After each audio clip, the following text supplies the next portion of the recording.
मुरादाबाद जनपद में संभल नाम के ग्राम में विष्णु यश नाम के एक ब्राह्मण के कुल में भगवान का अवतार होगा। कब? बोले जब कलयुग का अंतिम समय आएगा। अभी तो कलयुग की बड़ी आयु है, अभी तो कलयुग के 5000 वर्ष बीते हैं मात्र। और अभी कितना बाकी है? बोले पूरी कलयुग की आयु 4,32,000 वर्ष है। 4,32,000 वर्ष का ये कलयुग है, जिसमें अभी 5,100 कुछ वर्ष बीता है। इतने में त्राही त्राही मची है सारी दुनिया में। लोग कहते हैं महाराज कलयुग आ गया, कलयुग आ गया। अभी कहाँ कलयुग आया? अभी तो आप बैठ करके कथा सुन रहे हो और संत लोग कथा सुना रहे हैं। अभी तो तुम मंदिर बना रहे हो, अभी तुम मंदिर में घंटी बजा रहे हो। अभी तो कलयुग का विकराल रूप बाकी है। काल आएगा, काल अपना काम करता है, लेकिन काल रुकता नहीं है, चला जाता है। काल चलायमान है। घोर कलयुग जब आएगा, सब लोग धर्म भ्रष्ट हो जाएंगे, धर्म की परंपराएं विलुप्त हो जाएंगी, मनमुखी धर्म हो जाएगा, जिसको जो मन करे वही धर्म। कलयुग में यही होगा। नए नए मत, नए नए पंथ पैदा हो जाएंगे। गोस्वामी तुलसीदास जी ने कलयुग का वर्णन किया है रामचरितमानस में। दंभिन निज मति कल्प कर प्रकट किए बहु पंथ। अनेक दंभी पैदा होंगे जो अपने ज्ञान का दंभ भरते हुए नए नए पंथ प्रकट करेंगे, नए नए मत प्रकट करेंगे, और भोली भाली जनता उनके मत और पंथ में फंसकर अपने सनातन धर्म से विमुख होती चली जाएगी। यही कलयुग में होगा। अभी तो शुरू हुआ है। कितने फर्जी पंथ भारत में बन गए। कोई कह रहा है ये करो, कोई कह रहा वो करो, और सनातन वैदिक परंपरा से लोग भटकते जा रहे। और कलयुग में क्या होगा? बोले सब गोस्वामी जी ने वर्णन किया है उत्तरकांड में। कलयुग का स्वरूप क्या है पढ़ लेना। सब लोग ब्रह्म ज्ञान ही देने लग जाएंगे। ब्रह्म ज्ञान बिनु नारी नर करही न दूसर बात, और कौड़ी लागी मोह बस करही विप्र गुरु घात। जिसको देखो वही ब्रह्म ज्ञान बताएगा, लेकिन कौड़ी भर के लोभ में व्यक्ति अपने धर्म से च्युत हो जाए, छूट जाए। वक्ता कौन होगा? बोले जो अत्यंत लबार होगा वही वक्ता हो जाएगा। ब्राह्मण का चिन्ह क्या रह जाएगा? बोले केवल जनेऊ मात्र। कंधे पर जनेऊ पहन करके वो कहेगा हम ब्राह्मण हैं। ब्राह्मण का आचरण नहीं रहेगा। नारियां स्वतंत्र हो जाएंगी। विधवन के श्रृंगार नवीना। गोस्वामी जी कहते हैं विधवा स्त्रियां भी ऐसा श्रृंगार करेंगी कि सुहागिन उतना नहीं कर सकती। ये सब कलयुग का वर्णन गोस्वामी जी ने उत्तरकांड में किया है। दुष्ट लोग, पापी लोग राजा हो जाएंगे। वो जो कहेंगे वही न्याय होगा। जनता के ऊपर इतना टैक्स लगाया जाएगा कि जनता टैक्स देते देते मर जाएगी। ये सब लिखा। आज आप प्रत्यक्ष देख रहे हो कितना टैक्स दे रहे हो, फिर भी सरकार का पेट नहीं भर रहा। जीएसटी भी लगा दिया, ले लो अब दो टैक्स। आप एक गाड़ी खरीदने जाओ तो गाड़ी खरीदा, उस समय टैक्स दिया। सड़क पर लाए तो उसका टैक्स दिया। पेट्रोल खरीदते हैं तो उसमें टैक्स देते हैं। उसके बाद सड़क पर जब चलते हैं तो टोल टैक्स देते हैं। कहां कहां टैक्स लोगे? एक वस्तु के ऊपर कितने टैक्स की कर की वसूली संसार में है, देख लो। प्रजा का इतना शोषण होगा कलिकाल में कि प्रजा केवल टैक्स देने में ही मर जाएगी और राजा लोग उसका भोग करेंगे। यही कलयुग है। अभी तो कम है, अभी बहुत आएगा। ये सब वर्णन किया। ऐसा घोर कलिकाल जब आएगा, जब किसी संत महात्मा से स्थिति नहीं संभलेगी। अभी तो संभल रही है। थोड़ा गड़बड़ होता है तो कोई महात्मा पैदा हो जाते हैं। शंकराचार्य आ जाते हैं, रामानुजाचार्य आ गए, सूरदास आए, तुलसीदास आए। एक एक महापुरुष आते हैं और समाज को सुधारते हैं, सब कुछ ठीक करते हैं, और उनके जाने के बाद सब फिर बिगड़ जाता है। फिर आते हैं, फिर बिगड़ता है।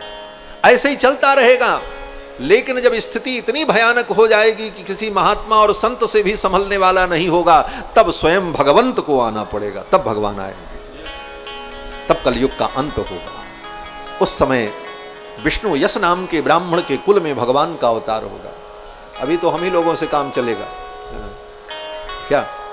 जैसे छोटी मोटी समस्या उत्पन्न हो जाए तो सामान्य पुलिस संभाल लेती है मामला है? लेकिन जब कोई बहुत बड़ा मामला हो जाए तब बोले तब राष्ट्रीय सेना लगानी पड़ती है, तब तो सेना को बुलाना पड़ता है। तो उसी प्रकार से जब ऐसी स्थिति आएगी तब भगवान को आना पड़ेगा, और तब तक ऐसे संत महापुरुषों के उपदेश से समाज व्यवस्थित रहेगा, धर्म कर्म लोग करते रहेंगे और दुनिया चलती रहेगी।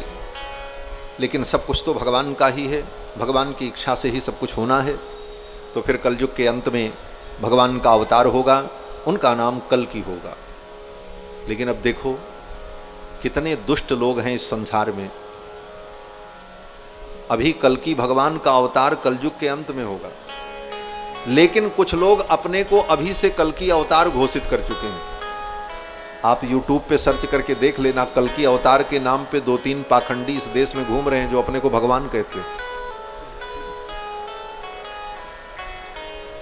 महाराज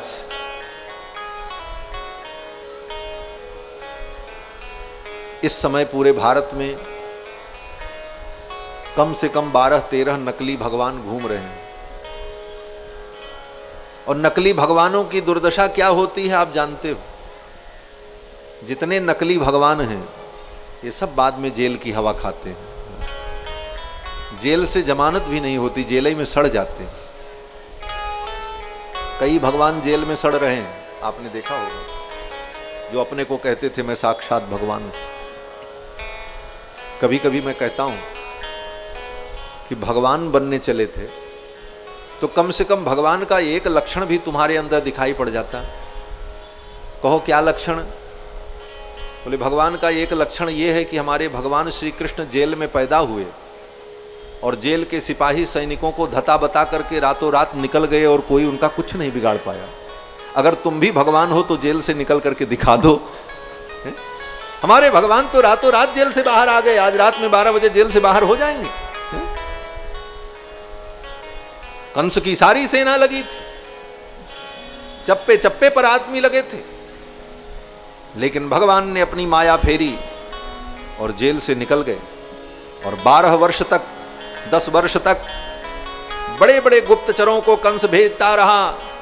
पूतना को भेजा, अघासुर को भेजा, बकासुर को भेजा, तृणावर्त को भेजा, केसी को भेजा, प्रलंबासुर को भेजा, लेकिन उसके कोई गुप्तचर, उसका कोई इंटेलिजेंस ब्यूरो पता नहीं लगा पाया कि कृष्ण कहाँ है।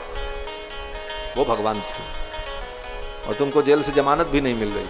काहे को भगवान हो? फोकट में भगवान बनने चले थे। भगवान बनने की चेष्टा मत करो, भगवान के भक्त बनो। भागवत में कथा आगे आएगी, ये नकली भगवान आज से नहीं बहुत पहले से पैदा हो रहे हैं। भगवान कृष्ण जब इस धरा मंडल पर लीला कर रहे थे उसी समय एक नकली भगवान था। वो भागवत में उसका वर्णन है, आगे कथा आएगी। उसका नाम था पौंड्रक। वो पौंड्रक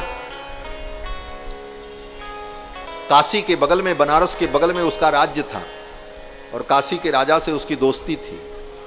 पौंड्रक कहता था असली वासुदेव द्वारिकाधीश कृष्ण मैं हूं, और नकली 2 हाथ लगा करके, शंख चक्र लगा करके घूमता था। एक दिन भगवान को पत्र लिखा उसने कि तुम असली भगवान नहीं हो, असली भगवान मैं हूं। द्वारिकाधीश को जब पत्र मिला भगवान कृष्ण को, तो भगवान कृष्ण ने अपनी सभा में उस पत्र को पढ़ करके सुनाया। अब तो द्वारिका के जो यदुवंशी थे उनका खून खौल गया।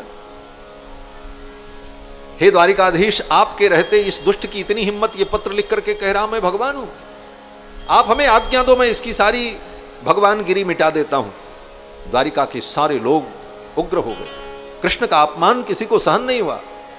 अंत में भगवान ने कहा अच्छा चलो ऐसी बात है तो हम चलते हैं। भगवान आए और पत्र में उसने लिखा था पौंड्रक ने कि हे द्वारिकाधीश, तुम भगवान नहीं हो, भगवान मैं हूं, इसलिए ये चक्र जो तुम धारण करते हो इस चक्र को धारण करना छोड़ दो।